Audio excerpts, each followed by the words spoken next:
ఏపీలో కూటమి పాలన ఎంత అధ్వానంగా ఉందో విపక్ష నేతలను మించి చక్కగా వివరిస్తున్నారు పాలకపక్ష ఎమ్మెల్యే.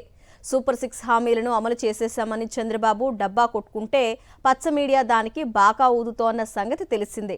అయితే వాస్తవానికి ఏ ఒక్క హామీ అమలు కానే లేదని సాక్షాత్తు టీడీపీ ఎమ్మెల్యేనే కూటమి ప్రభుత్వ అబద్ధాలను బద్దలు కొట్టారు. చంద్రబాబు నాయుడు నేతృత్వంలోని కూటమి పాలన దుర్భరంగా ఉండడంతో పల్లె కన్నీరు పెడుతోందని తిరువూరు ఎమ్మెల్యే కొలికపూడి శ్రీనివాస్ వాస్తవ స్థితిని బట్టబయలు చేశారు. ఇది కూటమి పార్టీలకు కోలుకోలేని షాక్ ఇచ్చింది. గత ఎన్నికల్లో తిరువూరు నియోజకవర్గం నుండి కూటమి అభ్యర్థిగా పోటీ చేసి గెలిచారు కొలికపూడి శ్రీనివాస్. గెలిచిన 3 నెలలకే కూటమి పాలన వైఫల్యాలను ఎండగట్టడం మొదలుపెట్టారు. సూపర్ 6 హామీలు అన్నింటినీ అమలు చేసేశాం, లేదని ఎవరైనా అంటే వారి నాలిక కోసేస్తామనే ధ్వని వచ్చేలా చంద్రబాబు హెచ్చరించిన సంగతి తెలిసిందే. సూపర్ 6 హామీలు ఎందుకు అమలు చేయడం లేదని ప్రశ్నించినందుకు ప్రతిపక్ష నేతలపై అక్రమ కేసులు పెట్టి వేధిస్తున్నారు కూటమి పాలకులు. సోషల్ మీడియాలో పోస్టులు పెట్టిన వారిని వదలడం లేదు. అయితే కూటమి పాలన డొల్లతనాన్ని ఉమ్మడి కృష్ణా జిల్లాకు చెందిన టీడీపీ ఎమ్మెల్యే కొలికపూడి శ్రీనివాస్ మాత్రం కూటమి పాలన తీరును తూర్పారబడుతూనే ఉన్నారు.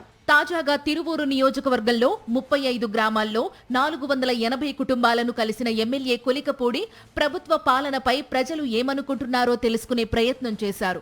ఏటా 4 లక్షల ఉద్యోగాలు కల్పిస్తామన్న ప్రభుత్వం ఉద్యోగాలు ఇవ్వకపోవడంతో నిరుద్యోగ యువత గ్రామాల్లో ఇళ్లకే పరిమితమయ్యారని గ్రామస్తులు చెప్పారని కొలికపూడి అంటున్నారు. ఏ గ్రామంలోనూ రోడ్లు బాగాలేవని, అధ్వాన్నమైన రోడ్లు, దుర్భరమైన జీవితాలతో ప్రతి పల్లె కన్నీరు పెడుతోందని కొలికపూడి పెట్టిన పోస్ట్ గ్రామీణాంధ్ర మనోగతాన్ని బయటపెట్టింది.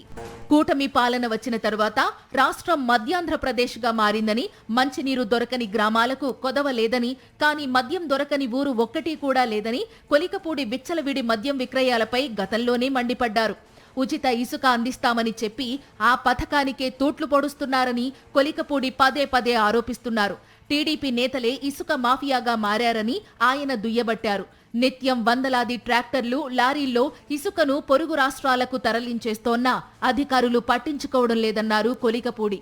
తమ ఎంపీ కేశినేని చిన్ని అనుచరులే వందలాది లారీల్లో ఇసుకను తవ్వి తీసి తెలంగాణకు తరలించేస్తున్నారని కూటమి ఇసుక దోపిడీని కొలికపూడి బయటపెట్టారు.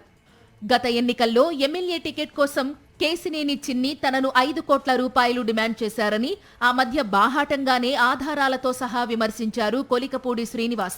కొలికపూడిపై చర్యలు తీసుకోవాలని ఎంపీ పట్టుబట్టారు కూడా.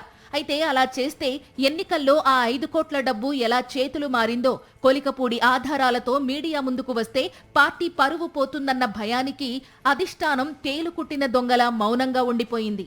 కూటమి పాలనలో పేకాట క్లబ్బులు విచ్చలవిడిగా పెరిగిపోయాయని కొలికపూడి దుయ్యబట్టారు. పేకాట క్లబ్కు టీడీపీ నేతే అధ్యక్షుడంటూ కొలికపూడి పెట్టిన వాట్సాప్ స్టేటస్ కూటమిలో ప్రకంపనలు సృష్టించింది.